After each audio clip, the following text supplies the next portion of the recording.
recording. Right.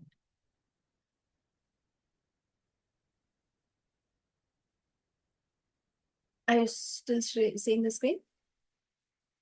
The Yes, PowerPoint? Mataji. Yeah. Yes, Mataji. Okay, I'll repeat again quickly, probably because it's getting now recorded. So at the end of 7th chapter, Krishna speaks about the person who wants to get liberated and also about how to attain him by some following processes which are very within our connection of the material nature. The questions related to that same thing Arjuna asked in the 8th chapter beginning. First two verses, Arjuna asked those questions related to what is karma, what is adhyatma, what is adibhuta, adidaiva, and adiyajna, and where does the adiyajna reside, and what is the prayana kala. Those are the 8 questions that Arjuna asks. Krishna pretty much answers all those questions in the first, 4th and 5th verses, I believe, or 5th and 6th. And 7th and 8th onwards, he speaks about remembering Krishna at the time of death. And then we covered up until 13th verse last week, remembering Krishna by Yoga Mishra Bhakti. So in the second section where Krishna is speaking about remembering Krishna at the time of death, he says that by remembering him at the time of death, one will attain his nature. His nature is supreme nature, which is all the superlative things that we can think of. There is no death, no birth, no hunger, no thirst, no aging process, no distress. So that is his nature. So one who remembers him at the time of death will attain to that nature. And he also says that one who remembers something else at the time of death will attain to that particular nature. So then he says, so think about me and fight, do your duty. That is 7th and 8th verses he speaks. Now followed by that, Krishna speaks about the Yoga Mishra Bhakti. So what if some people are not able to be at that level of remembering Krishna all the time and who are attached to yoga? Because remembering Krishna at the time of birth requires a lot of practice, which is devotees do. But there are other people who are not devotees in that sense, but they are also looking to some spirituality in life by doing yoga and all that. And how do those people go back to Godhead? This is that section 13, 9 to 13. This is also going back to Godhead by that process. In that process, Yoga Mishra Bhakti, the devotee or the practitioners of yoga have to follow certain procedures, certain practices, which is being devoid of all the desires, being aware of themselves, situated in a pure consciousness, not getting distracted by any other thoughts, knowing very conversant in the Vedas, and in that mood, in that situation, it's like becoming very pure, very, very pure.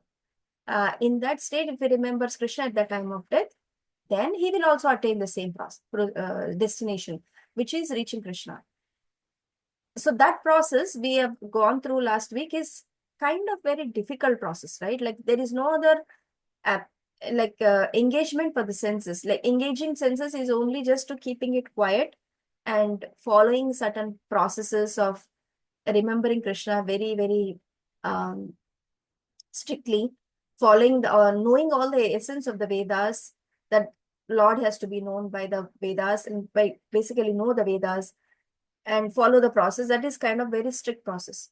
So immediately after speaking that section, Krishna speaks about remembering Krishna by pure bhakti.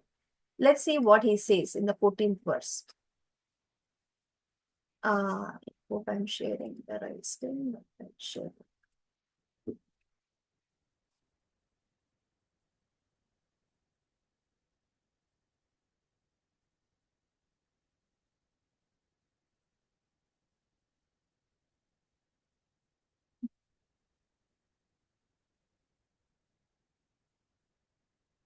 So in text 14, Krishna says, Ananya cheta satatam yo mam smarati nityashaha tasyaham sulabha partha nityayuktasya yoginaha. For one who always remember me without deviation, I am easy to obtain, O son of Pritha, because of constant engagement in devotional service. See this word sulabha. Sulabha means easy. Whereas in the previous verse, he says,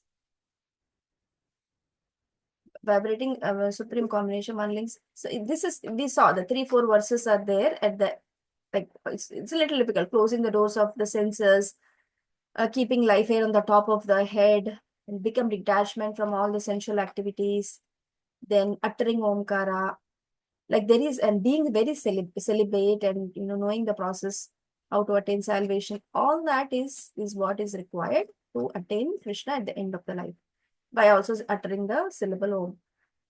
Whereas in here he says, for one who remembers me without deviation, I am all easy to obtain, O son of Pritha, because of constant engagement. So this is, Krishna has already kind of rejected the other processes and said, by remembering me, everything becomes easy. It is so easy. So you just have to remember me. Remembrance of Krishna is by chanting the holy name. That's what Prabhupada has told us, right? How do we remember Krishna? Oh, we don't have to go and think, oh, he is blue in color, a blackish face, his dhoti in this. If we can get that automatically, that's perfection of life. But if you continuously put your mind in that rather than chanting the holy name, that you can take time while doing that, remembering Krishna, but that is should also come automatically in the perfect stage. That's a very, very high state. But in the meanwhile, if we can remember the holy name, hear the holy name, chant and hear, if we can do that, that itself is remembering Krishna without deviation. So we should remember Krishna without deviation, which is the easiest process, because we are engaged in devotional service. Sometimes students will be working, right? It is hard to remember Krishna while studying. While being absorbed in some work, it will be hard. But if you know the intention, see, in devotional service, as much as activities are involved, is important, the intention behind the activities is also more important. So everything is dependent on the intentions. You may do good things, but your intention is bad, then what is the point? Sometimes intentions will be good, but the activity is not that great. Still, Krishna takes the essence. He'll give you the reward if your intentions are good and the activity is not so bad, is not so good. But in the reverse case also, intention is not good. If the activity is good, there's no much benefit that is being done. But in Krishna's case, it's absolute. Whether your intention is good, intention is bad, work is good, work is bad, Krishna will award you. Like in the case of Putana. Putana was, her intentions were not good, but her act was good. She came as mother, in the motherly affection, in the mood she came, but her intention was to kill Krishna. What did Krishna do? He awarded her the highest benefit of giving her maid-servant role in the spiritual world, assisting Mother Yashoda, because she is in the mood of mother. Whereas, can anybody give example where intention is good, activity is bad or not that great? Yes. I recall the Vidura fast, where Krishna visited Vidura's wife home, and Vidura was not there at the time, and she didn't have anything to offer to him. So she just found a banana, and she was so mesmerized by Krishna that she started peeling, and she was giving the peels to Krishna and throwing away the banana, and Krishna ate the peels as well. Yeah. So their intention, they want to give Krishna best food, but it so happened they couldn't, because she's so absorbed in Krishna. That is what. Even in the case of Vritrasura pastime comes in the Bhagavatam, Canto 6, where Vritrasura is a demon, but he's a devotee demon. A devotee in the body of a demon. So his intention is to please Krishna by having a fight with the Devatas. So his activity is, because whenever there is a fight between Devatas and demons, Krishna supports the Devatas because they are devotees, right? They uphold the religious principles and some sense in the universe. So they maintain the law and order in the universe. So he encourages the devotees, Devatas, and does not much support the demons. But in this case, he is fighting with the Devatas. Vritrasura is a demon in the body of a demon, fighting with the Devatas. So he is better devotee. In the Bhagavatam, it is said he is a better devotee than Indra himself. Indra is a Devata who is a devotee. But between the comparison between these two, people. Vritrasura stands out as a devotee than Indra. Even though he is fighting against the Devatas because of his devotional service that he has done in the previous life and in the current life. In the body of a demon, he recites beautiful prayers. So there, it is mentioned that his intentions were good, but his activity is not that great. So even then, Krishna awards him. He takes him back to Godhead after he's killed by Indra in the fight, and then he is taken back to Godhead. So like that. So Krishna awards best things. So in this, what we are telling is, if we can remember Krishna by remembering his holy name, that is itself is what we are at that stage. Slowly, when the remembrance becomes stronger, more absorbed, then the mind automatically goes to his body, his lotus feet and so on. So then that becomes even more further absorption. So, but for now, let's start to remember him by chanting his holy name with attention. If we can remember each and every syllable while chanting, that itself is the best thing. So it is says, Krishna is saying it is very easy. For them, it is very easy to go to that pure abode while chanting the holy name of the Lord. It is very easy. It is not, okay, let's go through some of the points. A pure devotee does not desire anything. A pure devotee, in the Chaitanya Charitamrita, the pure devotee is called Nishkama, which means he has no self-interest. Perfect peace belongs to him alone, not to them who strive for personal gains. So, in between what we have spoken about, the Karma Yogis, the Jnana Yogis, Hatha Yogis, there is some Western interest, right? They are all doing it for some purpose, to get some benefit. But pure devotees are ones who are not interested in any materialistic gain. They just only want to please Krishna. They always engage in the devotional service.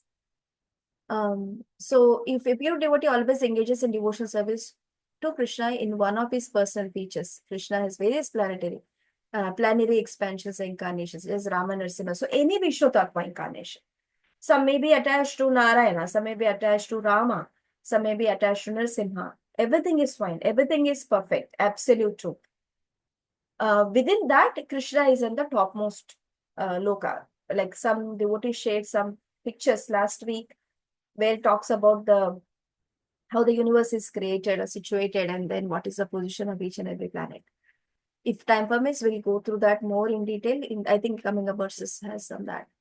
And Krishna gives them that intelligence. How to come to him is Dadami Buddhi Yogam Tam. This is also a memorization verse we just read, 10:10, right? So as stated in Bhagavad Gita 10:10, Dadami Buddhi Yogam Tam, Enamam Puyankrite. So Krishna gives them the intelligence by which they can come to him. So that is how Krishna helps the devotees. Krishna helps by making him, if devotee can't remember Krishna at the time of death, Krishna will make arrangement for the devotee to remember. We saw one example last week. He's always thinking. Krishna is, the devotee is always thinking. So, and the different ways in which one can become a devotee, Shanta Bhav. Then there is Sakhya, Shanta, Dasya, Sakhya, Vatsalya, and Madhurya. We know this. Examples, anybody can quote?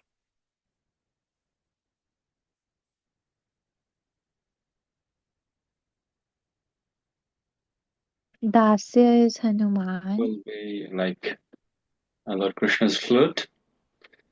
Dasya will be like in servitor in Vaikuntha Loka, servant. And after that, Sakhya will be friends, Madhumangal, and then parental Vatsalya, Yashodamaya, and then conjugal love. That will be the gopis. Yes. Yeah. There are also some examples like Sakhya is Arjuna, Vatsalya, Mother Yashoda. Dasya is, Hanuman. He personifies the mode of servitorship, like that. And of course, gopis are the highest, Madhurya. So a pure devotee cannot forget Krishna even for a moment. So if we can keep chanting the holy name while doing something in the background of the mind also, that is also remembrance. So I was coming to that point, like what about when we are doing the work? How Sometimes when we are observed in doing the work, we may not remember Krishna. In that case, even in Arjuna's case, he was given Bhagavad Gita, and after that he said, I'm going to now fight. So when he fought, there was nothing else between him. He could only see the target, and he could only, that's it. He didn't have any other, he couldn't see anything else other than his targets. That is how he could, shoot arrows on them. So that means there should be focus to do that. That means they should not be thinking anything. But the intention is important. That's why I went to all that.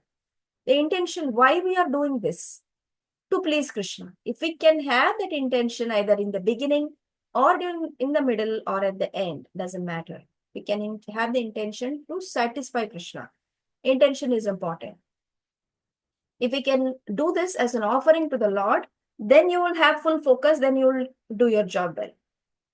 Okay, so that's also important. We are all devotees in the process of being creation, in the sense like we are being made as devotees, like we are in the making.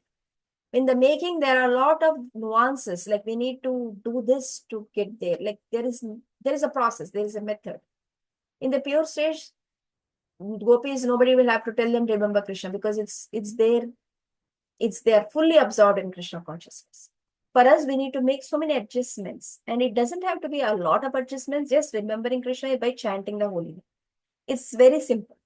It's very simple like that. Hare Krishna, Krishna Krishna, Hare Hare, Hare Ram, Ram Ram. If we can remember Krishna, Krishna will take care of the rest.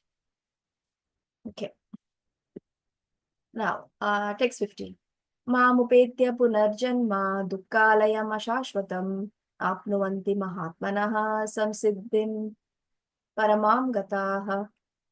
After attaining me, the great souls who are yogis in devotion never return to this temporary world, which is full of miseries because they have attained the highest perfection. So the great souls who will attain Krishna at the end will not return to this place, which is Dukkalayam and Ashashvatam. This temporary world, this material world has been termed by Krishna as it's a place of dukkhas. Dukkalayam is place for, and Alayam is a kind of a temple, Alayam. Dukkha is miseries, so it's a place for miseries, and Ashashvatam. Ashashvatam is temporary. So this is a place for where there is birth, death, old age, and disease constantly take place. It's like a cyclic, and then it is place of misery. And it is temporary. So that is what Krishna is saying. We will not return to this material world. This material world is a place of temporary situation. Did someone raise their hand, which I missed? Yes. But before that, I think, Kanika, you had your hand. Mataji, that was like long time back, but then the answer was given by another devotee, so I lowered my hand. I had nothing new to say. Oh, okay. Well, like anything to do with this verse? Just the previous verse, Mataji, that we read. Uh-huh. In that verse, Mataji, in the last paragraph, it's written, generally, Bhakti yogis are in different 5 ways. So it says devotional service in neutrality and devotional service as servant. What is devotional service in neutrality? Yeah, like Bhagyan Prabhu said, flute. Not that, but What that's do we call it neutral? neutral is they don't have any expression. Like they are not, oh, he's my friend, he's my master, like that. They are not thinking. They're just serving Krishna, like trees. Trees offer service to Krishna. They offer fruits, flowers, shade, bark, everything. Okay. But they are not Got having a particular rasa. They're just neutral. Got it. Another question, Mataji. We were just discussing about the intention, remembering Krishna while working, but then you quoted the example of Arjuna, right? That when he was fighting, he was focused on his work and he was not focusing on Krishna at that time, not thinking. So I don't know exactly what do the scriptures say about this, that when you are working, should you actually focus on your work? Because there is also this concept to be completely focused on your work, being in the present moment, right? Versus you should think about Krishna in that moment as well. What do the scriptures actually say? And Krishna says, did we go through that? Therefore, think of me and fight. Which is that verse?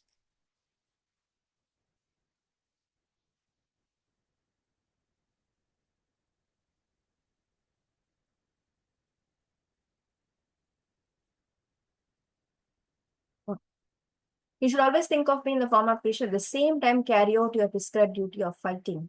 With your activities dedicated to me, your mind and intelligence fixed on me, you will attain me without doubt. So the qualifier for that is your activities. What are the activities that you are doing? Are they for Krishna, or are they in accordance with the scriptural rules and regulations and you want to offer them to Krishna, or they are against Krishna or principles of devotion skills? So that's activities. Your mind. You want to focus so that you will see, because we are in the process of being in the making, we have certain things. So we need to focus on our work, but we can offer that work to the Lord. This is the higher stages of understanding, right? We have not even perfected chanting the holy name of the Lord. So we can right now chant the holy name with full attention whenever we are supposed to do, like before or after, and then focus on the work.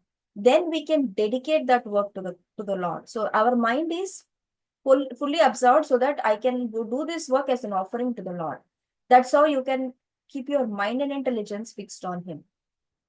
Because your intention is to offer that work, and then that work can be offered only if it is in accordance with the scriptural rules, right?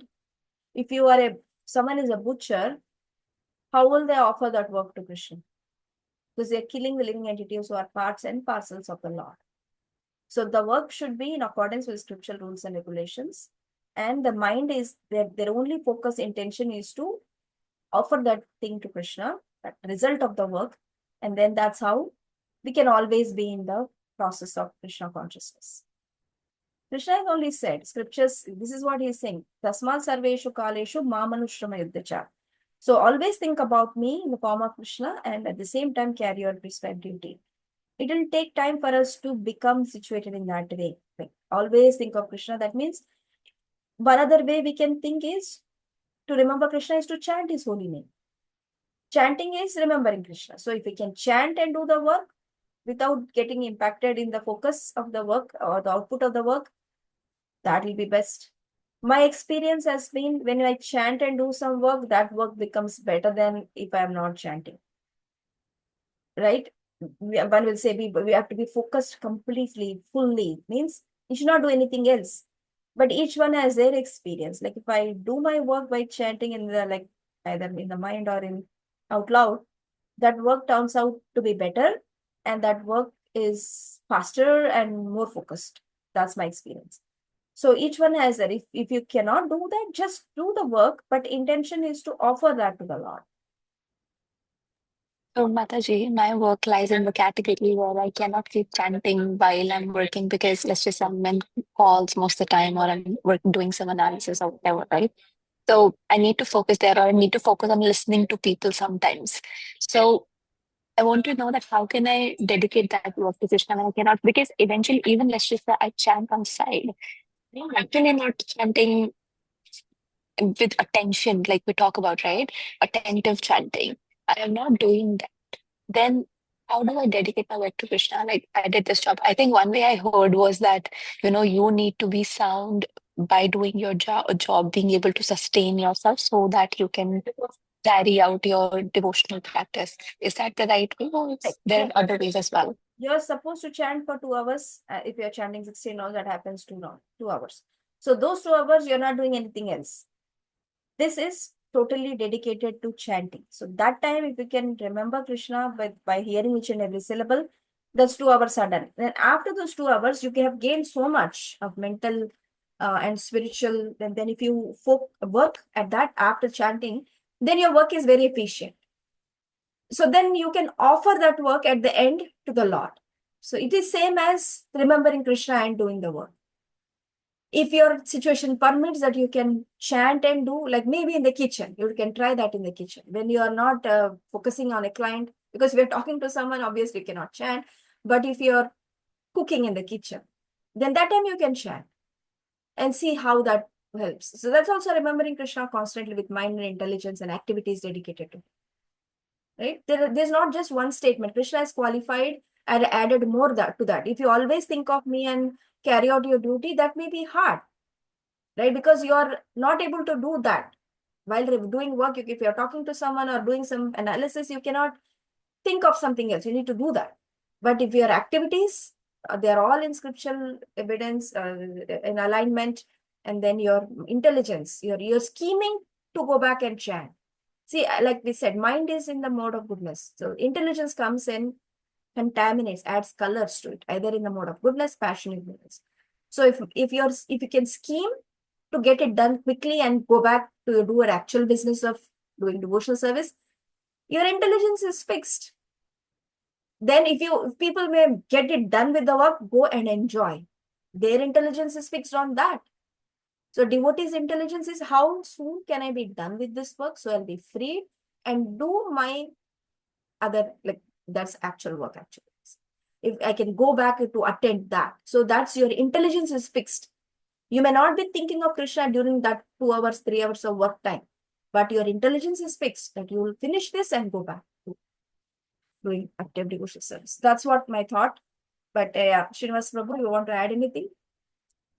Yes, Mataji, with your permission. Palak Mataji, is a very good question, actually. And this often we get a doubt when we look at this sloka. There was a recent discourse by His Grace Chaitanya Charan Prabhu with the title, I will share you this, Face Life's Injustice with Bhakti, with Bhakti. So where categorically addressed this point. He said, during reading Mahabharata, I never heard that Arjuna is chanting Hare Krishna and releasing the arrows. And it is a very serious job. You are fighting, right? So here, how do we understand is he doesn't want to fight and now he's fighting. That is how he are remembering Krishna's instruction and is performing that action. And ultimately he's doing that. And coming to us who are working, like as Rajesham Prabhu always says, it is also a responsibility that we have to justify for the salary we are taking from the employer. So we have to do it with the best of our Krishna given abilities. That is how we are doing. And as Mataji mentioned, and our profession should be in line of, like, we are not doing something like serving something in the bar or doing a butchery or something else. We are doing in a bank, like I'm in a manufacturer, like that. We are all different if somebody's in IT. So that is how we have to understand actually. And especially, so I mean, I think this helps, Mataji. Thank you, Hare Krishna. Thank you, Prabhu. Yeah, so we have to do justice to our work here. Otherwise, we will carry the reaction to that. We will have the reaction. If we can get the 8 hours work done in 2 hours, best. That means you have become so efficient that you are doing your 8 hours work in 2 hours and the rest of the time you're engaging in Krishna service. So let there not be any work upon you pending. If you can get to that stage, because some people may postpone their work and do their chanting. That also can happen during the work time, especially working from home scenarios. But then that way you're inefficient in the work. Whatever you are promised to do in the job, that might not happen. And there is karma. There is some karma that is being added to your plate. That happens. So you need to be very efficient in doing.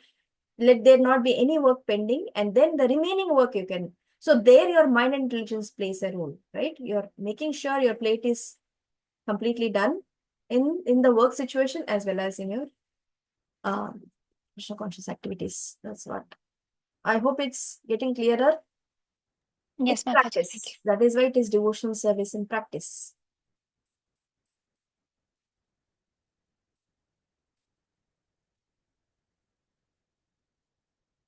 Okay, 15.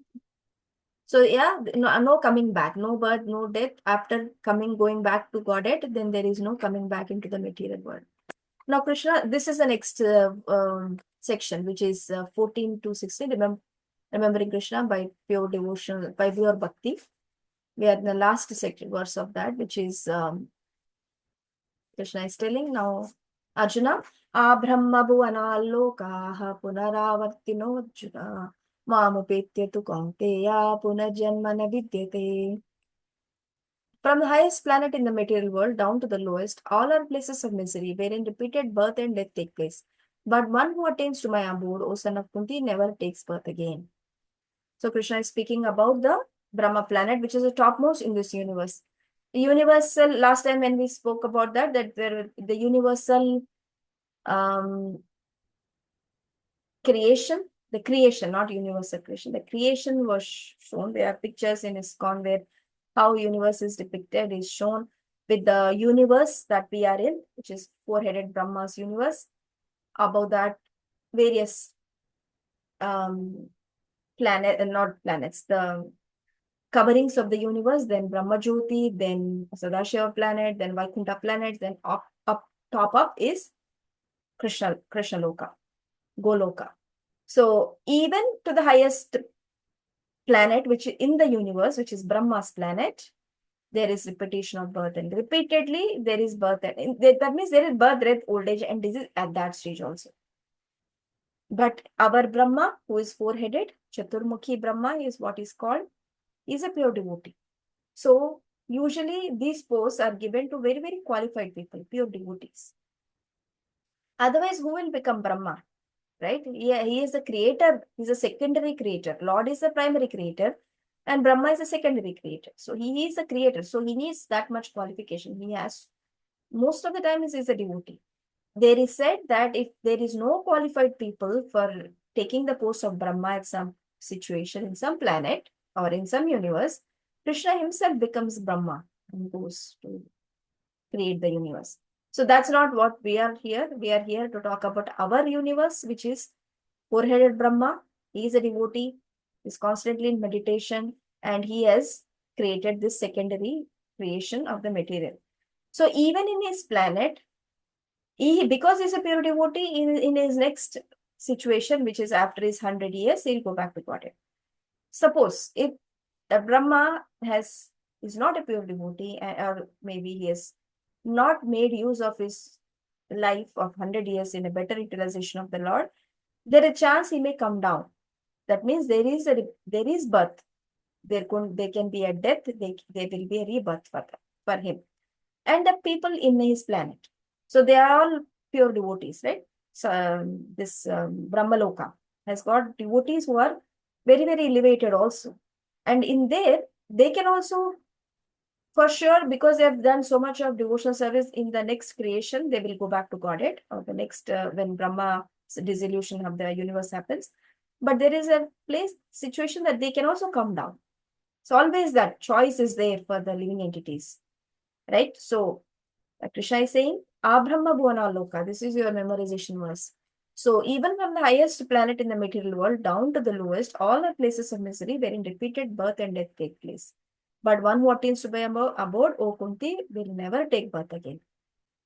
Punarjanma na vidyate. So all these places are places of misery, where birth, death, old age, and diseases are there.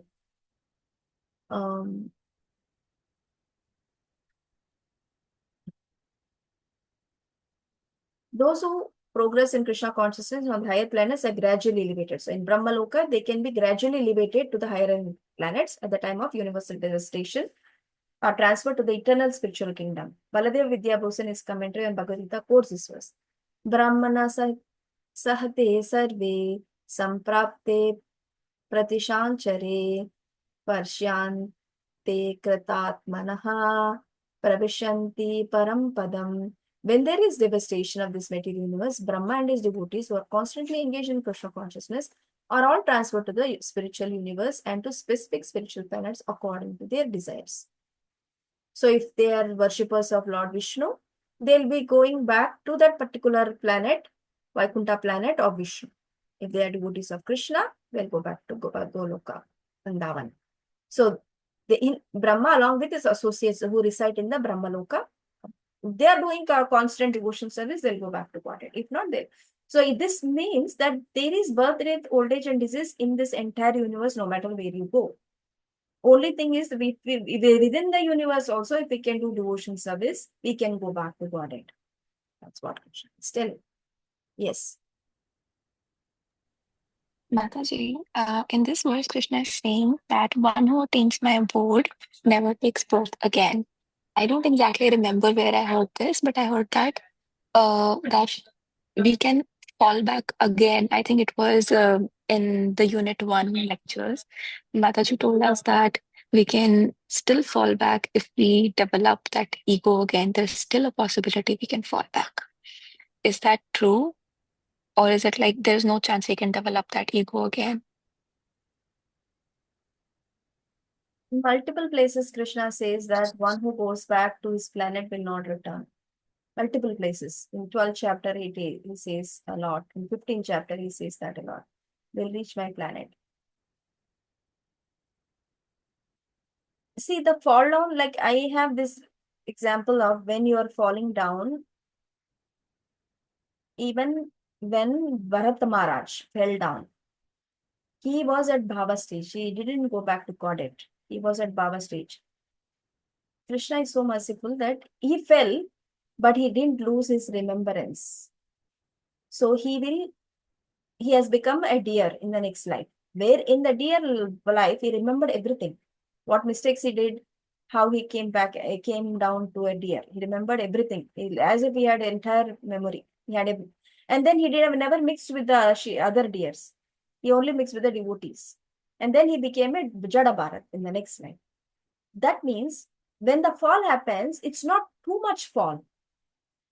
It's not like you're coming right down into the lowest step. When you're rolling on the staircase, you have only rolled to the next stage when you fell. There is a chance for you to go back at that stage also. So the coming down is not that easy also. Like coming down right from the Goloka, you'll come down into the material world. It's not possible. It has to be sequential. At every stage you have it.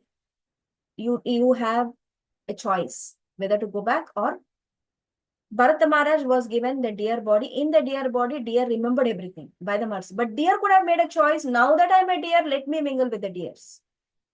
He had been given the remembrance and the conviction and the choices of a human being.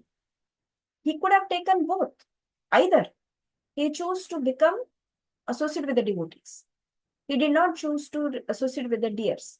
If he had become a deer, it would have another deer body. Sorry, it had become developed family with a body of a deer, another like mingled with the deers. What would happen? That he would have continued in the deer, and then after that, whatever logical next step will have come, then when God knows when they will be human, but then he will associate with devotees, then he will become devotee. Going back to Godhead is like far out thing. So like that, there is a choice given at every step. So even in the Goloka, if someone had that desire to enjoy separately from Krishna, we were told that the consciousness becomes so pure that when you go back to Godhead, you have trained so much in the previous lives that you don't want anything other than to serve Krishna. It is like that. So falling down is also not that easy from that level. So this is my understanding. And even if you fall down, you will only fall down at the next step, which is when you'll have every chance to go back, rectify yourself and reinstate. Just like that. Thank you. Is it fair to say, Mataji, that Krishna always wants all the living entities that actually are his superior nature to come back to him, and he supports them in whatever way possible, which is why they say that if you take one step towards him, he'll take 10 steps towards you to do whatever you need to do to attain him. Exactly. Yes. That is what Krishna says. So because we don't know how much of the material nature is working against us or for us. We don't know, like so much is going on around us. Like one thought process that we have to come closer to Krishna. Krishna will move things from your plate. Like you want to remember me, let me make some time for you here. Let me arrange that you will go to the temple. Let me arrange that you will get some service today so that you'll remember me more. In that way, you'll make progress. So we don't know how much he is working to make things happen. That is what it is said. You make one step to closer to Krishna, Krishna will make 10 steps towards you. That is what it is. Not like literally coming to you, but is ensuring, because everything is this entire world is, and he has to arrange for things. Okay, you move away from here, you go there, arrange this, give this service, let there be some prasadam for my devotees coming. So much of arrangements. That's what it is, moving 10 steps ahead towards you. That's the right understanding. And one other thing I just remembered as an example is Gopakumar. I don't know if it is too much to narrate all that. These are like not even Bhagavatam pastimes. These are Brihad Bhagavatam pastimes. There's a like next level, next level where Krishna is waiting. The devotee is Gopakumar. He is like us, was there in the material world. He took Diksha from the Guru. He followed his Guru's orders very diligently, chanted the mantra given by Guru very diligently. And then now is time for him to go to different, like when the soul is traveling, he goes to various lokas.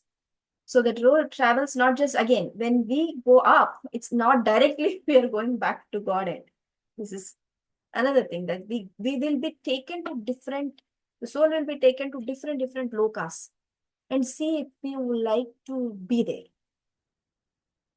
There is a choice given. Do you want to be here? Like, so much of attraction, so much of nice things, such good facilities, so much of riches, opulence everywhere. You want to be here? The soul is given that they are asked, the soul will have to decide whether they want to be here or no, they don't want to be here. They're okay being here, but they want to go to that place, what they once remembered or what they've been told by their guru. Something of. So Gopakumar travels, different planets, different lokas, not planets, different lokas. Everywhere is like, it's fine here, but I'm not getting that mood. What my heart wants. So even goes to Vaikuntha planets, even goes to Ayodhya, and then he is gone to Goloka. There, once he sees them, anyway, there's the pastime. It happens. It's very, very, very, very nice pastime. So all that happens when Krishna is coming back from herding the cows in the evening, and our Gopakumar is there. Everyone is in anticipation of Krishna coming. That is like very, very graphic. You should read that too. Like Krishna, they are waiting for Krishna. There's a lot of goduli, you say, right? When the cows are coming, there is the mud that comes. Entire environment becomes reddish because of all that. And then the sun is setting. They can hear faint voices coming. And then Krishna comes along with his friends from herding the cows, and Gopakumar is here. You know what they do each other after seeing? They hug. They have a big embrace. And Krishna faints. Krishna faints, saying that, you took so long to come back to me. I was waiting for you for so many years. You took this long. And both of them cry, they hug Krishna. People have to wake Krishna up. So that Krishna is anticipating for each and every living entity. So this pastime, you will see pictures of Krishna hugging a person in some places. That is this pastime. You can remember that pastime. That is Gopakumar. Okay. So, yeah, to your question, yes, Krishna makes arrangements, and Krishna also anticipates for each and every living entity to come back to him. If he wants them, if they want Vaikuntha planet, that is also fine. I mean, it's not like that is their relationship. Like Hanuman does not want to worship anybody else other than Ram, right? Cannot change his mood. He is perfectly satisfied for eternity worshipping Lord Ram. Like that, the mood is something that we will acquire if we do pure devotional service, practice to do pure devotional service. So that's all. You'll also learn all these rasa tattvas in the other books like Bhakti Rasamrita Sindhu, Nectar of Devotion. And also before that, you will have to learn the process, which is Nectar of Instruction, Upadeshamrita. So it's a process, it goes through. Next is the difference, is the comparison between this section 17 to 23 is comparison between the spiritual world and material world. Text 17. Sahasra yuga paryantam aharyad brahmano viduhu ratrim yuga sahasrantam teho ratra vido janaha. By human calculation, 1,000 ages taken together form the duration of Brahma's one day, and such also is the duration of this night. Now, this is some technical terms that comes. So I'll just summarize what is there in the purports. Like I said, Brahma also lives for 100 years in his calculation of 100 years. And then he will also have a choice. If he does pure devotional service along with his associates, they will go back to Godhead. If not, but how long will that Brahma lives? Which is what this particular verse. Human calculation is 1,000 ages taken together to form duration of Brahma's one day, and there is also one night. So 24 hours is 12 hours in the daytime, 12 hours in the night. So what is 12 hours of Brahma's day is the calculation here. So we are right now in the Kali Yuga. Kali Yuga, anybody knows what is the number of years that has to pass? 432,000. Yes, 432,000 years, after which Kali Yuga will become annihilated. This entire universe will be annihilated, and next Yuga, which is the Satya Yuga, will reinstate. So before this Kali Yuga, which is 432, which is less amount of time compared to the other Yugas. So each one you add same number, 432, that becomes Dwapar Yuga's time. To that number you add 432, that becomes Treta Yuga. To that number you add 432,000 years, that becomes Satya Yuga. So that entire, which is something like 1728,000 years is for the Satya Yuga. 1296 was for the Treta Yuga, 864 is for Dwapara, and 432 is for the Kali Yuga.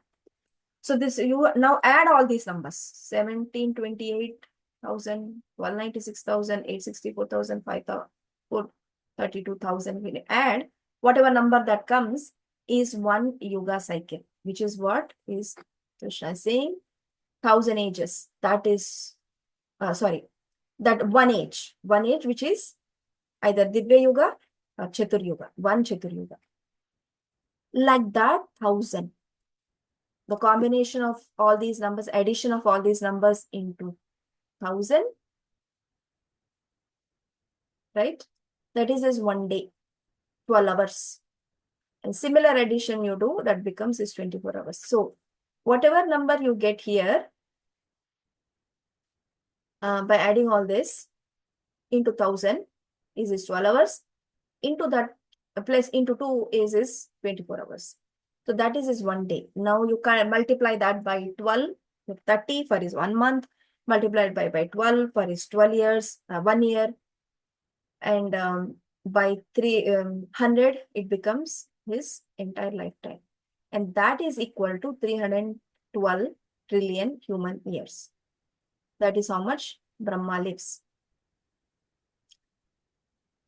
So this is just information, because Krishna is not saying any point, because he already said even in the Brahma Loka there is birth, death, old age and disease. Brahman Bhuvana Loka. And what is that Brahma's age is what he's telling with our calculations. So Prabhupada has taken time to explain, and this is just one universe, right? It is one universe.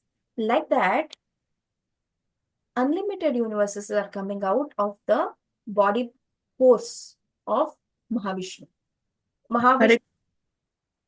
Yes, someone is saying? Yes, Mataji, Hare Krishna, Dharma Pranam. Hare Krishna. Mataji, like Sandhya will be a rule, like, because we say that one Kalpa and Sandhya also we say.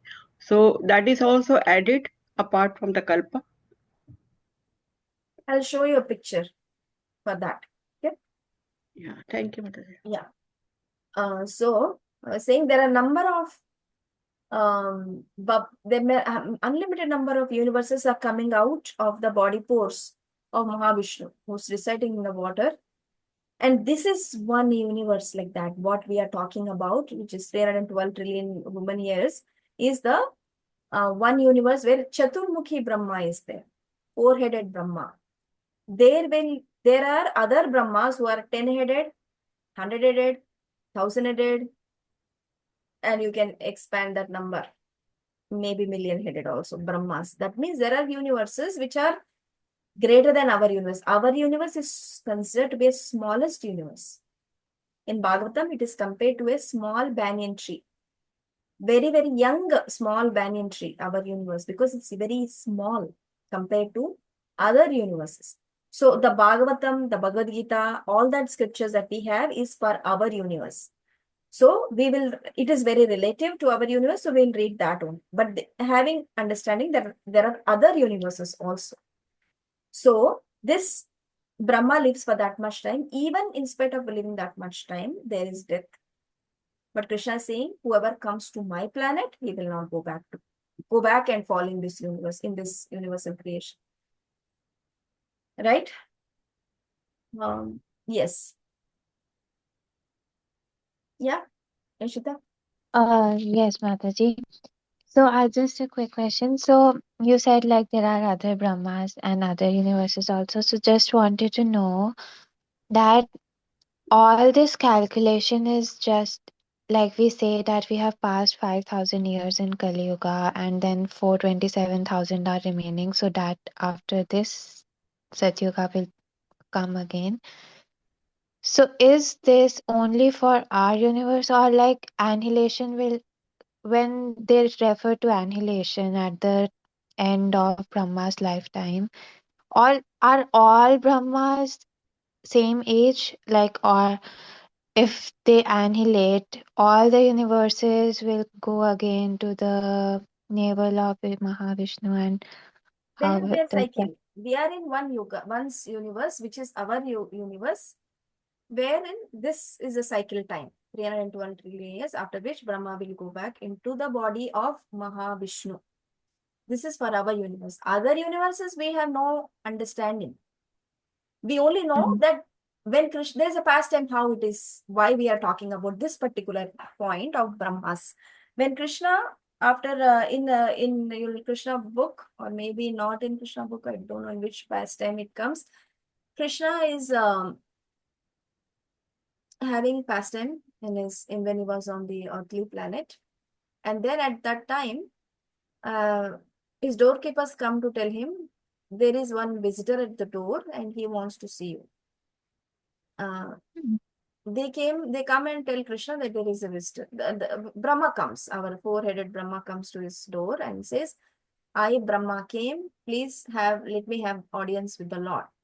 These doorkeepers go and tell Krishna, this Brahma came. He wants to have an audience with you. Then Krishna says, ask, which Brahma? Ask him which Brahma. Then they go back and tell him.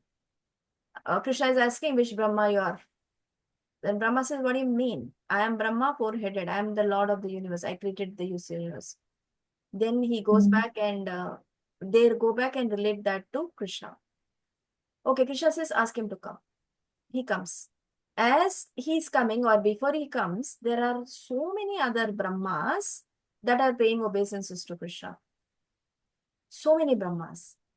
Like their helmets are hitting each other. So many unlimited Brahmas are paying obeisances.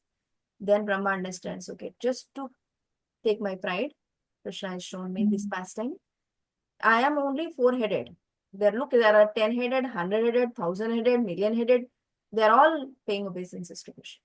So like that, from that pastime, we know there are other Brahmas, there are other universes. I have no other clue from what is their duration, how long they have, what is their Bhagavatam. Our Bhagavatam, what you have, if you have Bhagavatam, that is for our Brahma, which is four-headed. Okay? And that is how it is. Thank you, Mataji. Yeah, so let me at this point show that picture.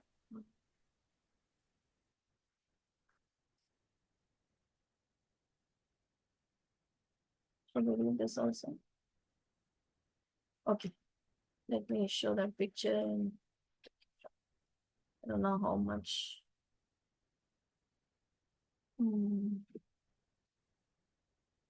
We can see it's a small picture.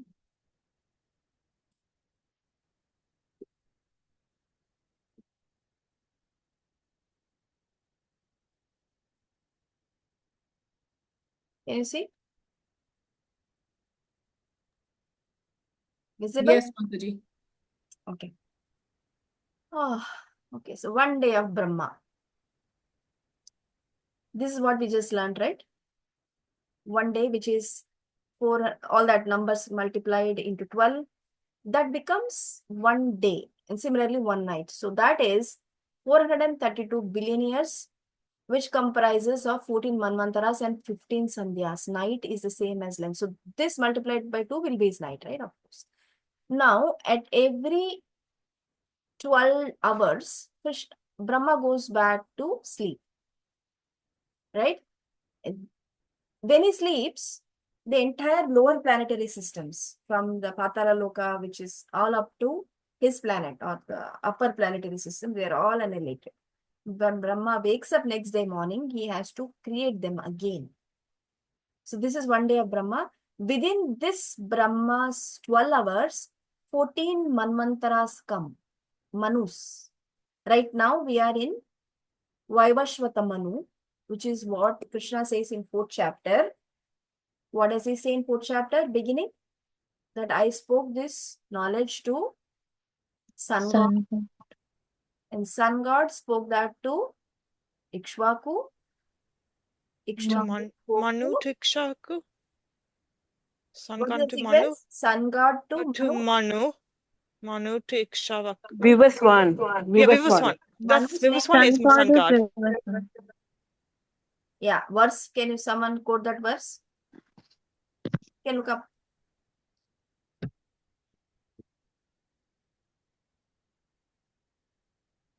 Imam Vivasvate Yogam Pravanam. Bhavan Aham Avyayam Vivaswan Manave Praha Manur Ikshvakvake Bravit. Yeah. So I spoke this first knowledge to Sun God and Vivaswan. His name is Vivaswan. Vivaswan instructed it to Manu and the father of mankind, and Manu in turn instructed it to Ikshvaku. So here it said is there 14 Manus in one day of Brahma. So which Manu? Right now we are in the 7th Manu, who is Vaivashvata. His name is Vivaswan's son is Vaivashvata. We are in the Vaivashvata Manu's time period, which is in Brahma, as per our Bhagavatam. Brahma finished 50 years. We are in his 51st year in some day of his life. And within that day of Brahma, we are in the 7th Manu. So 7 Manus will come again after the it's a 14 Manu, right, each day. So there will be 7 more Manus, and after which there will be night. So this is one like that, right? This is, and then when Brahma sleeps, there will be devastation, and all these will go back. Then that much time, 12 hours, which is same as the same period, like how much of the daytime we have, so much of the night time will be passed. So that is the Sandhya, or the juncture between devastation and the creation, which is Sandhya or juncture is million years, 1.78 million years, partially creation. So within this lifetime, there are 14 Manus, and their time is 71 yugas. The one yuga is the 4 yugas that we said is the one Divya yuga, right? Is it clear or is it confusing? Making sense? Can you tell what Sandhya is same as night or is it different? Yeah, Sandhya will be, he will sleep for 12 hours or whatever he is. His night time is 12, his daytime is 12. So that is Sandhya. Okay. Okay. So 15, like 15 Sandhyas, what does it mean? I don't get it. Where? Like 14 Manvantras plus 15 Sandhyas. What does that mean? So, is it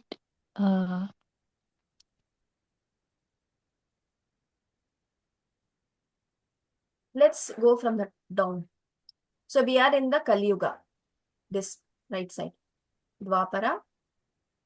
So between the yugas, there is a Sandhya. Very, very partial annihilation happens here also. After Kali Yuga. Sorry, the Dwapara and Kali Yuga, they just happened seamlessly, right? So that interim time is Sandhya. You see here, down, last one. Dwapara to Kali Yuga, there is Sandhya. Treta to Dwapara, there is Sandhya. Like that. That Sandhya is in between. So this whole thing is one Divya Yuga, which is 432 million years. Okay. And then that combined becomes, when you add all that up, this is one Yuga. 71 such yugas is one Manu's life period, which is this Yes. line. Okay, so now that one Manu, 71 such Manus come in one day of Brahma. So within that, see, there are 4 here, Sandhyas, 1, 2, 3, 4 Sandhyas. And that, like that, it becomes, there will be so many. And after the end of Manu also, there will be Sandhya. Because Manu comes for 14 yoga cycles, right? 72 yoga cycles. At the change of Manu, there is also a Sandhya. Like when there is a change, that is Sandhya. Okay? That is how it is, because 14 Manus, because there is a beginning Sandhya and an end Sandhya. Like that, Sandhyas are more. In between Kali Yuga and Dwapara, you see 2 Sandhyas are there, right? Like that. And then at the end of Brahma, then this at the night time of Brahma, this is devastation. This devastation between when Manu changes, that is partial, because that is so much of 71 yuga cycles have passed, that is partial. And at the night time of also, it is even little more severe than Manu, because it's still within the daytime of Brahma. When that happens, all the lower planetary systems up to Buloka, Swargaloka also gets devastated, annihilated. And then, when this whole time finishes, Brahma's planet is also devastated. So there's constant devastation happening. And next day when Brahma wakes up, he has to create. He will create. So his job is constant. He creates, and then he sits in meditation. He assigns responsibilities to the universal functionalities, and then he remembers, and then this constant change happens until 312 trillion human years. Yes. It's technical. You ask more questions, I don't know, but yeah, let me try. Mataji, is the Sandhya in the Divya Yuga the same duration as the Sandhya that the Manvantara goes through? Is it still 1.728 million years, each of the Sandhyas, or is there a different duration for each Sandhya between the 4 Char Yugas? Is that a different duration, that Sandhya, as opposed to the Manvantara Sandhya or Brahma Sandhya? Like, is it still 12 days of Brahma, or is it like a shorter duration? Because say that again. The Sandhya, is the Sandhya length the same, or does it vary? Because as you mentioned, there's Sandhyas even between the 4 yugas. Is it the same duration? Is it always 1.7? Yeah, Sandhya is 1.78 million years. So even between the 4, so between Satya Yuga and Treta Yuga, we had 1.7. That one, you see, between Satya, Dwapara to Kali Yuga, that juncture is Sandhya, but it's 5,000 years back. We don't have a history of when the annihilation happened at that time, right? Okay. Within the same Chatur Yuga, history doesn't say that there was a devastation. People changed, Kali Yuga came, all that happened. But that is a juncture anyway. It's a juncture period. Now, when the Manus change, after the Manus change, between the Manus time also there is a partial devastation. And within the day of Brahma, there are 14 Manus, right? So that in between them also there is a devastation that happens. Partially. These are all partial. Only the lower planetary systems are impacted. But in his lifetime, that is bigger. So same number of hours, 12 hours, 12 hours. So same, how much ever the Manus won't come, is just devastation. Devastation lasts for that much time. Okay. Thank you. Mataji, this is slightly confusing. So one thing, like what Devi Mataji asked, Sandhya is between the yugas, the transition period between the yugas, as well as manvantras, right? The partial devastation during the Sandhya, there is a partial devastation also that takes place. Sandhya of which? So Sandhya, so there are 2 types of Sandhyas, as I understand. One is between the yugas, and the other is between the Manus. That's correct, right? One more happens at the end of 12 hours of Brahma's night time when he's sleeping. Oh, there's a third Sandhya at that time. Okay. And then, yeah. And then when Brahma goes back or goes up into the spiritual world or goes into the body of Mahavishnu, this is the time period when Lord Vishnu inhaled, this much time happened. He exhales, right? So between the inhale and exhale, there is a short time, the Okay. nanosecond, that is Sandhya. That's nothing is there. Then he exhales. He inhales and he exhales. Exhale is this. Inhale is nothing, like Sandhya only. In the sense it's devastated. Like it's all unmanifested. It goes into the Mahavishnu's body as what's that? In the Mahatattva? Susupti stage, it goes back into the material, into the body of all that sleeping. So every Sandhya, there is partial devastation or complete devastation in Partial. Sandhya, depending on where it's happening. Partial. Or Finally, partial. it's when at the end of the Lord Brahma's lifetime, total devastation. All his planet also goes back into dissolution. Yeah. He Okay. goes back to Okay. Godhead. The planet goes into devastation. Pralaya happens at that time. Yeah. Okay. Thank you. That is after 100 years, right? Of Like his time. Yeah. Of his time. Yeah. Mhm. Okay. Okay. Yes. Yes, Prabhu. Hare Krishna Mataji. Correct. So when there's the annihilation, when Mahavishnu breathes in, I mean, like, is that like all the living entities in the Earth planet is killed, or what it is, Mataji? It's not called killed. Unmanifest is what it is called. It's unmanifested. Okay, Mataji. Manifest So, is yeah. it So when the appears. soul goes in, is Mm. it like it'll come again only when that particular the Mahatattva, I mean, like material energy comes out, or it can go on with some other? I mean, Any like different. You used to take a lot of, I mean, breathe in and breathe out, and there are millions of and trillions of universes are creating.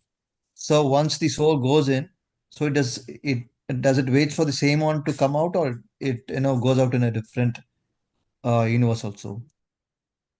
don't know. It won't be same, right? See, the Okay. Brahma who was in this universe was managing it. He went back to Godhead. How will he be the same? How will the situation will be same? We have no understanding of that. So when the breathing out happens, unlimited universes are coming out like bubbles. Prabhupada writes in the purports, bubbles like they're coming out. And each one becomes within that bubble, that's the universal egg, if you consider that's Pradhana. And into that, Garbhodakshay Vishnu enters. Garbhodakshay Vishnu is lying in the causal ocean and he looks at the like nature, just like that. From that, Lord Brahma stems from the lotus navel of Mahavishnu, Garbhodakshay Vishnu. Lord Brahma comes out and then he does tapa, then he creates, and then creation happens, floating planetary systems in that universe, and then Kshirodakshay Vishnu enters each and every cell or atom as an atom, each and every cell. Like that, that's the creation. And when next creation happens, we don't know which one. It will be different. Right now, we are only having understanding of the current Brahma, who is four-headed. Our Bhagavatam, our entire scriptures is pertaining to that Brahma. So when we are talking about annihilation, it's only for the material manifestation, just for the planet, and not for the soul. It can come in any form or any planet out. Right. Soul is eternal. Okay. Bhagavad Gita, 2nd chapter. Nothing Okay, can Mataji. happen to the soul. The souls are all intact. Based on the Okay. desires, based on the situation, they will be given another form in the process of recreation by Brahma in some other universe. We don't know. So this universal thing is very vast. It is very, very vast. We are not just talking about just our earth here. Within the earth also, it's not just earth. We have Bhumandala, which comprises of various other Varshas. Ours is one Bharata Varsha, but there are other Varshas also within the Bhumandala. And then there are other places within the universe. That's a different study. That's in Bhagavatam. When you read Bhagavatam, you'll read that. But right now, it's only talking about the time of Brahma. This time of Brahma is such fast. And it will continue this cyclic. That's why Krishna is urging number of places. Wherever you go, this will continue. Remember, in 312 trillion years, each and every entity will take in different forms, different situations. Krishna is telling, that's why leave all this. Come to me, do devotional service. You will not have to go into these many species, into these many situations. We do devotional service, I will take you back to my place where there is no death, no birth, no return. Place of no return. Okay, Mataji. Thank you. Mataji. Okay. This is technical. Wait, I thought it's important.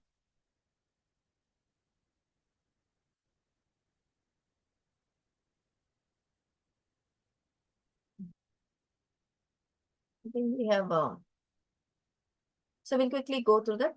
So, Bhutagrama sa evayam bhutva bhutva praliyate ratyagame vashaha partha prabhavati aharagame.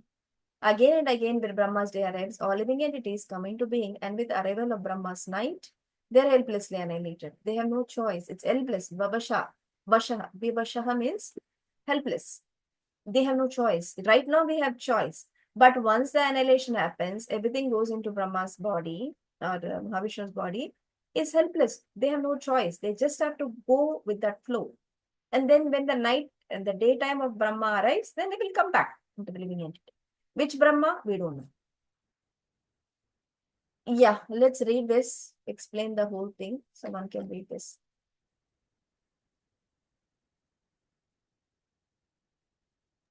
I'll read, Mataji. Yes, please. The less intelligent who try to remain within this material world may be elevated to higher planets and then again must come down to this planet Earth. During the daytime of Brahma, they can exhibit their activities on higher and lower planets within this material world, but at the coming of Brahma's night, they are all annihilated. In the day, they receive various bodies for material activities, and at night, they no longer have bodies but remain compact in the body of Vishnu. Then again, they are manifest at the arrival of Brahma's day, Bhutva Bhutva Praliyate. During the day, they become manifest, and at night, they are annihilated again. Ultimately, when Brahma's life is finished, they are all annihilated and remain unmanifest for millions and millions of years. And when Brahma is born again in another millennium, they are again manifest. In this, in this way, they are captivated by the spell of the material world. But those intelligent persons who take to Krishna consciousness use the human life fully in devotional service of the Lord, chanting Hare Krishna, Krishna Krishna, Hare Hare, Hare Rama, Rama Rama, Hare Hare. Thus, they transfer themselves, even in this life, to the spiritual planet of Krishna and become eternally blissful there, not being subject to such rebirths. Correct. So clear, right? Prabhupada has explained everything very clearly. Yes. Mataji, I do have a question. So you just mentioned that after the day comes, or after the end of Brahma, the soul could go into another Brahma as well. So the 8.4 million species that we hear of, so are they covering all the universes? Because there are thousands of Brahmas, and from one Brahma, the soul could go, that means from this Earth's material universe, the soul could go to I got into it. another universe as well. That number is for this universe. 8.4 million is for this universe. So if the soul happens to go to another universe under another Brahma, that means there are like trillions of combinations where the soul could be taking that form, material form. Yes. Wow. Okay. We are so fortunate we got human life in this. Right? See, one of the questions that has been coming to my mind, but I don't think the scriptures have an answer to that, is in the other universes, let's say if the form is different, if it's not human form, we think in our view, Krishna should be imagined in the two-handed form that belongs to the humans. But let's say there is some other planet where it's alien life, they would see Krishna in the form that they have. So to say that Krishna has this absolute human form, is that a fair statement? Yes. That's what is the spiritual world is not changing. Your material world is changing. Krishna is eternal in his Trivanga 200 form. That is eternal. Everyone has, what is there in other planets, other universes? We don't know. We don't have information. Yeah. We're only talking about our universe. And We are talking about the eternal spiritual world, which is Krishna's 200.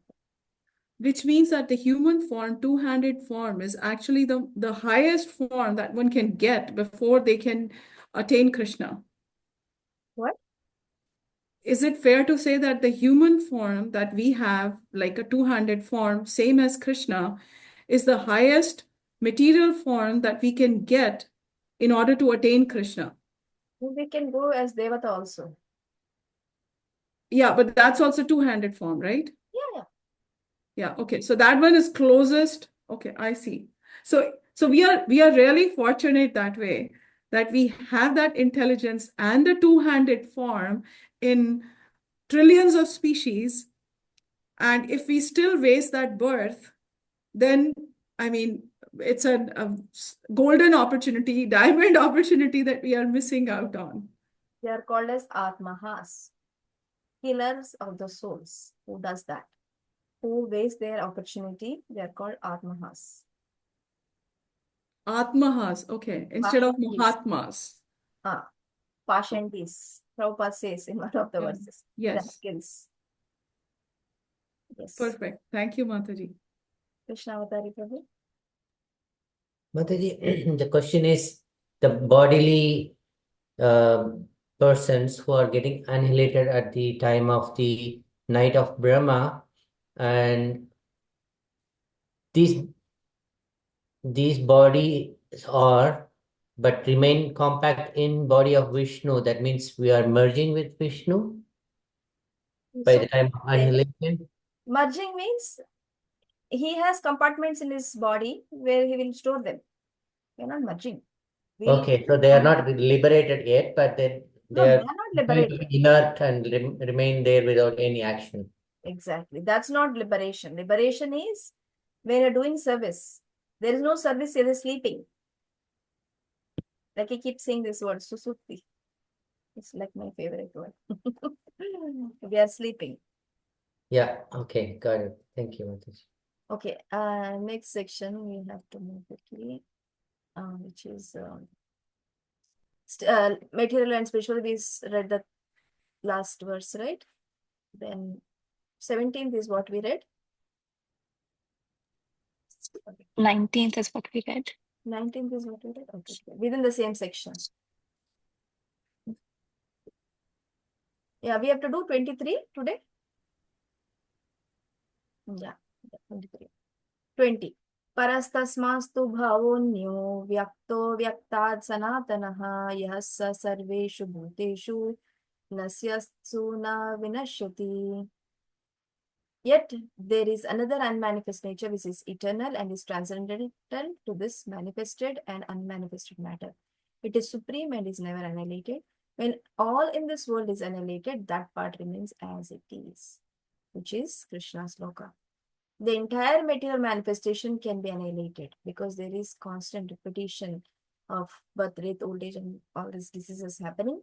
But that unmanifested is never, it is beyond anything to do with material. So what is the point even talking about annihilation of that?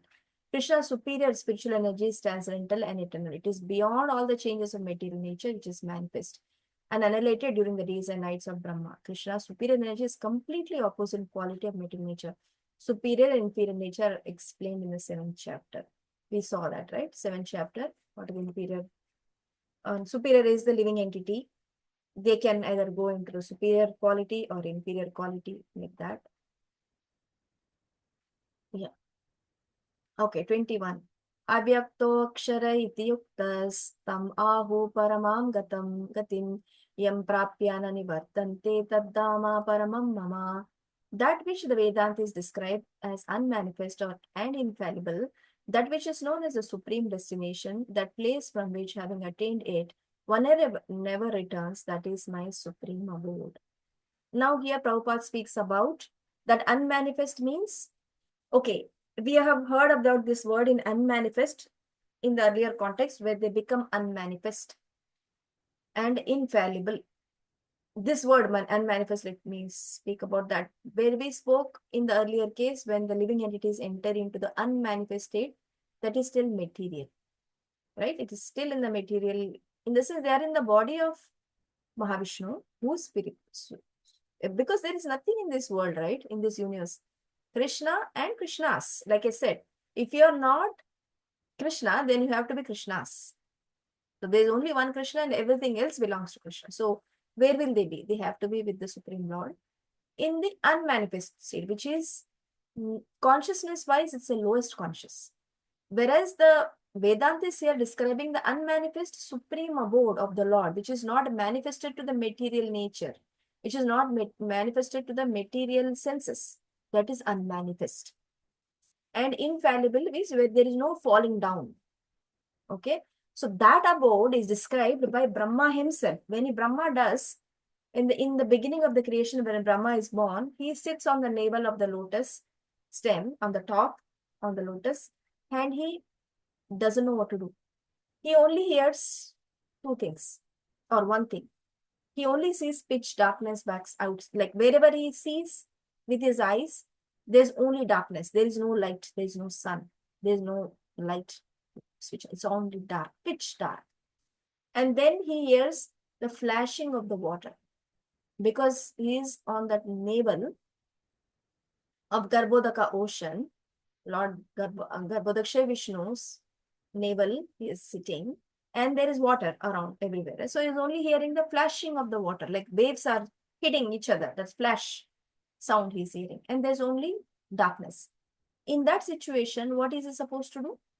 He thinks, let me figure out where this water sound is coming. He comes down. When he comes down, he keeps traveling.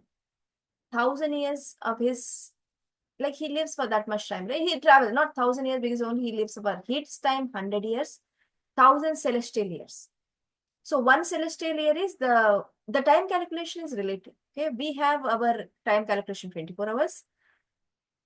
Okay, we didn't talk much about that. So our time is 24 hours. For an ant, how many ants live in 124 hours? Or maybe 2-3 days. What is the lifetime of an ant? I don't know. How many days life an ant lives? I don't know. Maybe some other insects who just take birth in that day and then pass away, right? So for them, the entire creation happens in that few hours, or in say 24 hours, entire creation. For us, our life is 100 years max, and our creation lasts that much. Like that, Brahma's is 100, right? In his calculation, it is huge for us. Like just for the ant, how it is huge in terms of human calculation. Same thing for us, Brahma's time is very huge. And when Brahma is, for him, then this Devata's time is different. For one day, for our 6 months is there 12 hours.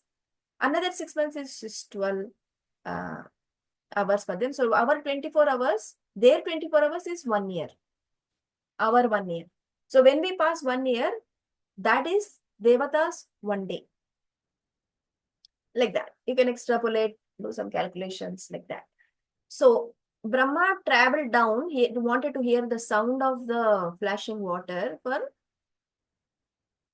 1,000 years of the Devata calculation, not his calculation. His Devata calculation will be less, right? So he traveled down, and then he couldn't get a hold of it. He was just traveling, and he was like going on and on and on, but nothing he couldn't. But he can hear the sound as it is just right here. He can go and catch it like that. Then he thinks, there's no point me going down. I'm going for this many years. There's nothing that I could see. Let me go up again. He goes up. Same number of years he will travel and go up and sits on the top of his lotus, the lotus stem, on the lotus flower. And then there is 2 sounds that he hears, which is ta and pa, tapa. That's what he hears. And that's he understands that he has to do some austerities. Tapa means tapa, austerity.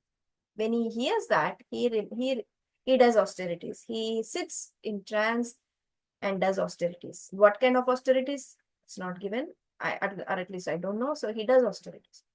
Now, after meditating in that position for a long, long time, say another 1,000 of Devata's calculation, he will have a realization. He has a realization. In his realization, he is seeing the spiritual world of Krishna as a cowherd boy and describing the entire spiritual world. Krishna is the cowherd boy and playing along with his associates. In that realization, he recites Brahma Samhita. The Brahma Samhita that we recite in the temples in the beginning of the day when we are greeting the deities, that is only 2 verses we cite. But when there is some festival, when there is Abhishekam happening, when the deities are being bathed, then also Brahma Samhita is recited. This is Brahma's realization. He said much, like it's a big text that we have, and ISKCON BBT has released that big text, Brahma Samhita. This is his realizations. Within that, there is a 5th chapter. Within that 5th chapter is these verses that we have, which are recited during the bathing ceremony. Out of which only 2 we recite in the morning, which is Venum Kanvantam Aravinda Talayataksha. What that words means is, you're standing in a Tribhanga form. Anybody knows that verse? I think Venum Kwanantamaravinda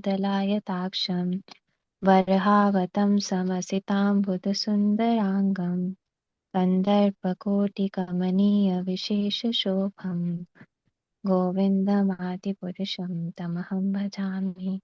Yes. You're holding the flute. You can decide. Do you have the meaning of it anywhere quickly? No, I will have to search. Okay. Yeah. We can go back and read the translation of that. What it is that Krishna is standing in the Venu Pranantam with holding the Venu, and in his three bended form, and is holding and reciting the Venu, his flute, and his eyes are in transcendental. Prabhupada describes here. His transcendental form is the most attractive in 3 words. His eyes are like lotus petals. His color of the body is like the color of the clouds. He is so attractive. His beauty excels those of Kandarpa Koti Kamaniyam is. Kandarpa is the Lord of Cupid, Lord Cupid. Thousands of Cupid, he'll excel the beauty of those thousands Cupids. He wears saffron cloth, a garland on his neck, and a peacock feather in his hand. So this is what Brahma is getting realization after he does that tapa. And those are beautiful verses he recites. And then he talks about the Dham of Krishna Loka, which is Chintamani Dham. Chintamani means where all the desires are wish fulfilling. Like if there are trees that can fulfill any desire. There is an apple tree. If you want oranges, that apple tree will give oranges also. Like that. It is Chintamani. There's nothing that there is no inability. There is nothing that it cannot do. That is how they are. That is why they are called Chintamani. So that is the description he says in that complete realization of the Lord. And number of gopis are milking the cow. There are number of cows, and the gopis are Lakshmi Sahasra Shata Sambrama Sevyamanam. What does it mean? The Lord is served by hundreds of thousands of goddesses of fortune, Lakshmi Devis. And he is Govinda, the primary Lord and the cause of all causes. This is what he gets a realization. And Krishna speaks about his unmanifest, infallible nature. Prabhupada speaks about the supreme spiritual world. Right? That's that verse. And we can see that in Goloka, in Bhaumya Vrindavan, which is near Delhi, Prabhupada gives. That is same as a spiritual world.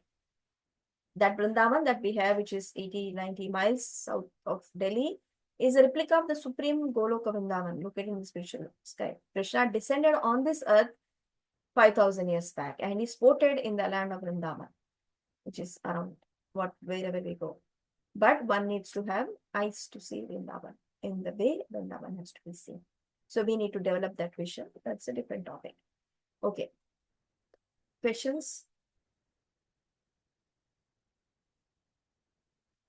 Palak raised her hand first, Yes. so I'll let her go first. Palak. Thank you, Mataji. So, Mataji, is there any pastime that explains Krishna's love for cows and him wearing the feather always by only that? Did you read Krishna book? No. Maybe we should start reading Krishna book. And then, Right now, we're on second canto of Bhagavatam. We're not there yet. oh, okay. You're already reading Bhagavatam also. Great. Nice. Okay. Shalini? So Mataji, I just wanted to know when the annihilation happens and the souls go into the body of Brahma, we have understood that there are two bodies, right? The gross body and the subtle body. The gross body gets finished with the death. So the subtle body also goes with the soul. And when that soul achieves Goloka or attains Krishna, then the subtle body is no longer associated. Is that a correct understanding? Subtle body no longer associated with who? With the soul. Subtle body is the soul. Subtle body comprises of soul, mind, and false ego. It's inseparable. Okay. The soul is being taken by that subtle body only. Subtle body is covering his mind, intelligence, and false ego. So mind, the soul is separate from this subtle body, or you're saying they are all one? The soul is soul. Soul has a gross body and a subtle body. Yes, exactly. So gross body is what we have right now. Yeah. There's a subtle body too. That's what remains with it. If we don't purify that subtle body, that will be in that impure state and you go along with it, wherever it is going. And when it gets pure, it still stays with the soul, but it's in a False materially ego becomes real ego. uncontaminated. False ego becomes real ego. Oh, The okay, servant okay. of the servant of the servant, and that will remain and it will take it to a form suitable with that consciousness. Okay, got it, got it. Thank you. Thank you. Okay, text 22. Purushassa para partha bhaktya labhyastvananyaya yashantaha stani bhutani yena sarvamidam tatam. The Supreme Personality of Godhead, who is greater than all, is unattainable by unalloyed devotion. Although he is present in his abode, he is all-pervading and everything is situated within him. So, he is attainable by unalloyed devotion. Even though he is the Supreme Personality of Godhead, he is still attainable. How? By unalloyed devotion. Although he is present in his abode, he is all-pervading, everything is situated within him. So, Ananda Chinmaya Rasa Pratibhavitabi Stabhiryayeva Nijarupataya Kalabi Govindamadi Purusham Tamaham Bhajami. So, Brahma Samhita also describes this Ananda Chinmaya Rasa, the place where everything is full of spiritual bliss. All the variegatedness manifests, there is quality of spiritual bliss. Nothing there is material. Okay, that variegatedness is expanded as a spiritual expansion of the Supreme Godhead himself.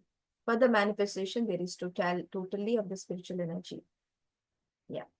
7th chapter, we covered some of this information. As far as material world is concerned, although Lord is present in Supreme Abode, he is nonetheless all-pervading by his material energy. So, by spiritual material energies, he is present everywhere, both in the material and the spiritual. Yashanta Sthani means that everything is situated within him, within either his spiritual or material energy. The Lord is all-pervading by these two energies. So, Lord has two energies, right? Which we saw in the 7th chapter. He pervades either in the material energy in the Supreme Spiritual Abode or in the material energy, which is this. That is his energy also, with which he created this universe. So he is existing here and he is there. He's all pervading. That's what Krishna is telling. And there are in Vaikuntha planet, you can read this. And he exists in various Vaikuntha Vishnu forms as Purushottama, Trivikrama, Keshava, Madhava, Niruddha, Rishikesha, Pradyumna, Sridhara, Vasudeva, Damodara, Janardana, Narayana, Vamana, and Padmanabha, etc. And Brahma Samhita also confirms this. Goloka eva nivashatta kilatma bhuta govindamadi purusham tamaham bhajami. His energies are so expansive that they systematically conduct everything in the cosmic manifestation without a flaw, although Supreme Lord is far away. So his energies are taking care, right? He's only playing on his flute and playing with his cowherd boys and enjoying his life, his pastimes with his friends and associates. But how is the universal function happening? By his agents who are qualified to take care of that. Parasya Shakti Vividheya Suyate Swabhaviki Jnana Bala Kriyacha. His energies are supreme. Swatar Upanishad say they are being conducted like the devatas. They all have their functions in the universal execution. So they're all taking care of this cosmic manifestation very, very nicely. Although Lord is present, just like the proprietor of the company, he has created the company, and he has some rules, he has guidelines, he has procedures, he had functions that are laid out, and he has appointed some people. They are all doing it. He doesn't have to come to office to see if things are going on fine or not, right? Proprietor. He sits at his home, he enjoys the results that comes out of that company. Whereas his staff will take care of the things. Just like that. It's an analogy. 23. Yatra kale tvana avrittim chaiva yogina prayatayanti tam kalam vakshami brahmata bharata shrava. O best of the Bharatas, I shall now explain to you the different times at which passing away from this world, the yogis does or does not come back. Now Krishna is going to tell about the times of passing. That's the think the last section. The last section is 23 to 28. So how to attain the supreme, the last section is, we completed the differences between the material and spiritual worlds in the 7th chapter, 7:23. Now Krishna is going to speak about the how to attain the supreme abode from 24 or 23 to 28, the last section. So this is that verse, which is Mataji, basically in the schedule, we were supposed to do from 14 to 19 today. Oh, so we're going more? Yes.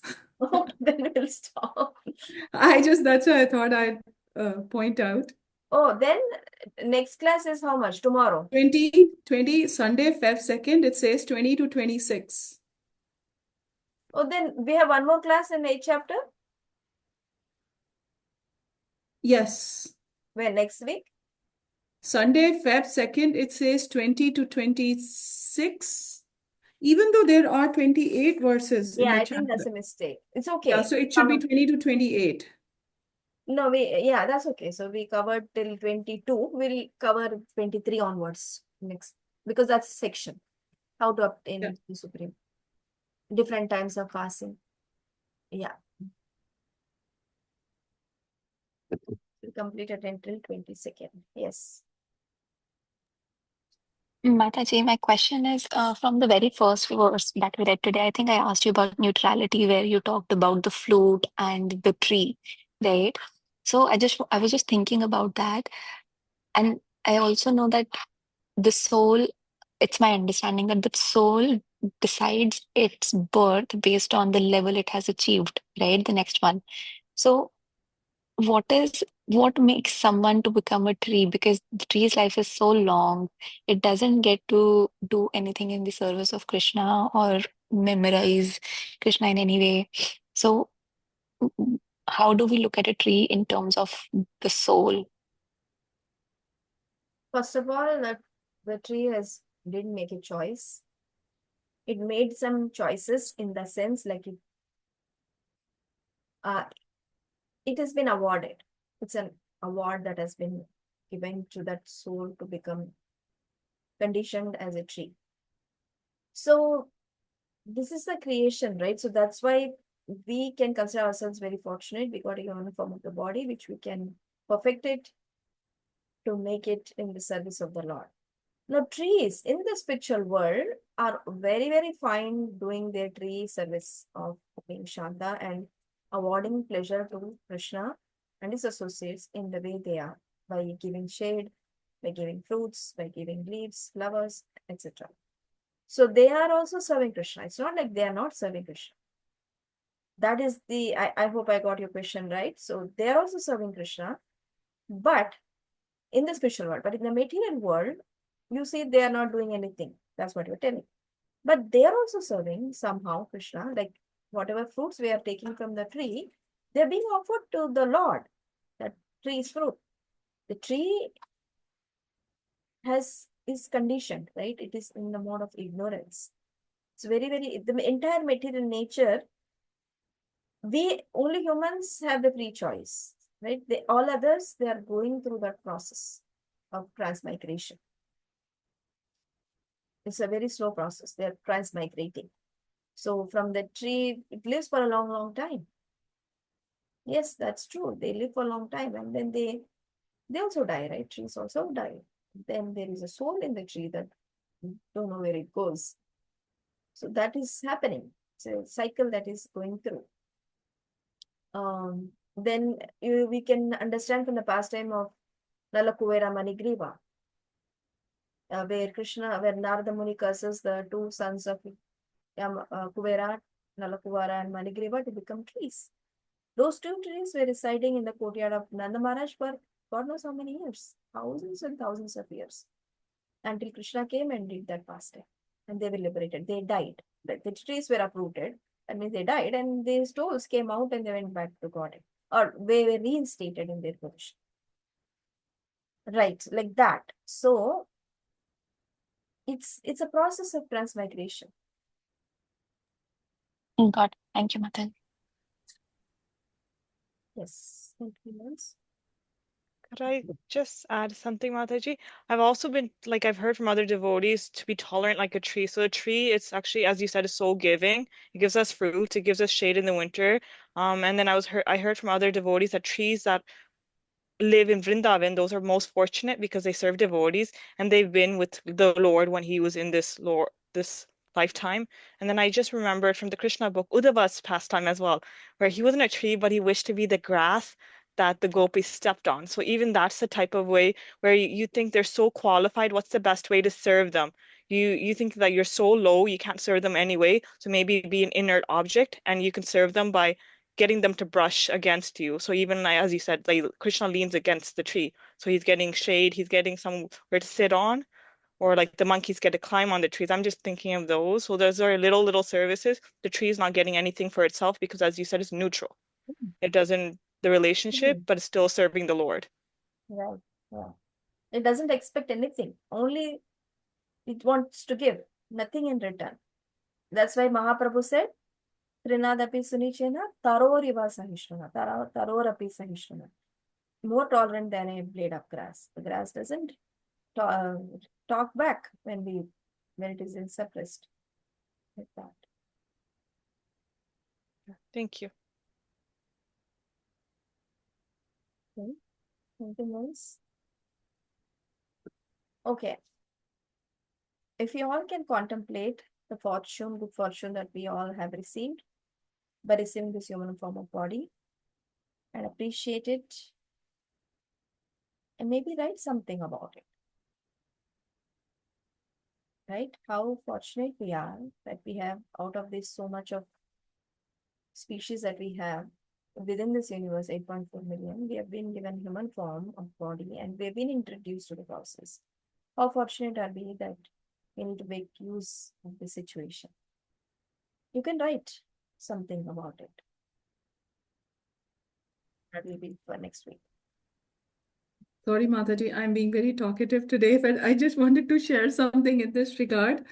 I went for Gaura Aarti last evening, and I had no intention of staying beyond the Aarti except having noodles that Mataji had asked me to, have in the evening.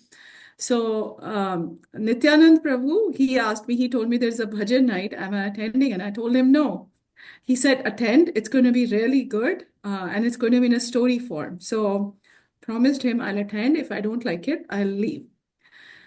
That bhajan night was so beautiful because they actually sang bhajans from Narottam Das Thakur and the other acharyas. When I was singing with them, I had this realization that it was such a good fortune to be able to sing along. I mean, being there was one thing, but being able to sing was also a good fortune that I had the voice. So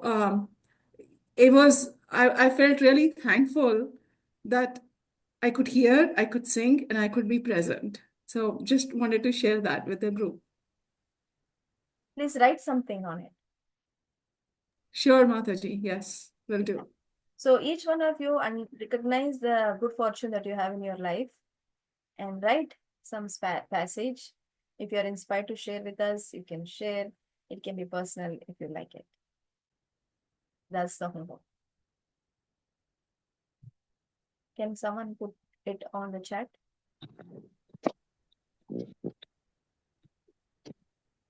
Who wants to put? I'll put it, Mataji. Palak? Do you Yes. Okay, thanks. Okay, you have a question? Yes, Mataji. I think Priyambada Mataji can go first. I asked so many questions. Okay. Priyambada Mataji? Hare Krishna, Mataji. Can you hear me good? Yes, now. Yeah. Okay. Mataji, about the Gyan Mishra Bhakti, Prahlad Maharaj, pure devotee, but his Bhakti considered to be Gyan Mishra. Why is like that, Mataji? Who said that? Mataji, I think I read somewhere this thing that his Bhakti is considered to be Gyan Mishra Bhakti. He's a pure devotee, but why is like that? I read somewhere, Mataji. So I'm just little curious about it. Please bring that passage, Mataji, for next week. That passage where you have read it. We need to see the context. If you can get, Okay. then we can talk. Okay. I know he's a pure devotee. I don't know if he's Gyan Mishra Bhakti. Yeah. Okay, Mataji. Thank you. Yes. Mataji, the question just popped in my head from the fact that we were talking about that it is we are blessed to get a human life, right? Now that if I think about it, if we are blessed to get a human life, we definitely must have made some progress in Krishna consciousness in our previous lives, right? So, and given the fact that we have learned that the progress is not lost, why is that there are people in this world who are so bad and they never realize anything, they don't get it back? I mean, I'm not able to connect the dots there. There was progress, definitely. That's why they got this life. But then, why is that progress not evident in this life? Yeah. So the progress of human life can be in different ways. They're the evolutionary process of going through all the lower species, and now they have come to the stage of attaining a human form in the evolution process. That could be one situation. The other would be they have done some devotional service. So Krishna said that nothing Nihabhikramana shosti, they will not be gone, that will continue, and then they will be given a human form because they will do emotional service and will continue. So that's another. So different backgrounds in which people are in the human form. Different ways. They have traveled so many species and they have come to this stage. That could be one category. They probably have heard Krishna in many millions of pastimes before, and they've forgotten. So that's why devotees are also doing their part of reviving them, what they have heard or understood before and lost it and forgotten it. That is book distribution, Sankirtan that we do, street Sankirtan. All that is for that purpose. So we cannot say how the human body came into human body right now. Could be any combination, could be any situation. Pure souls, we can say yes, they came here just to finish off their business. That's another category. Some pure devotees who didn't finish their job of Krishna consciousness, as Krishna says in 6th chapter. Suchinam Shrihatam Yehe. Yoga Nashta, whoever yoga brashta, who haven't finished their devotional service, they'll come into this world in the higher families and continue. So that is another category, right? For them, you cannot compare it with the person who has evoluted from 8.4 minus 1 species and just came. He is so there are different categories, different situations. We can't assess with our tiny heads. If we can make Narada Muni can do this. Narada Muni is eternal associate of them. He can know what is past, present, and future. It's Trikalagnya. He can know past, present, and future of a particular soul. That's why he engages people in devotional service. So we don't have that qualification. We cannot assess that. Okay. Thank you.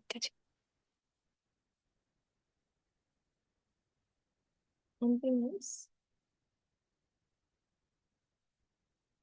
Otherwise, we will now pause here for today. We'll continue tomorrow. We'll finish the 8th chapter tomorrow. Next week we will enjoy.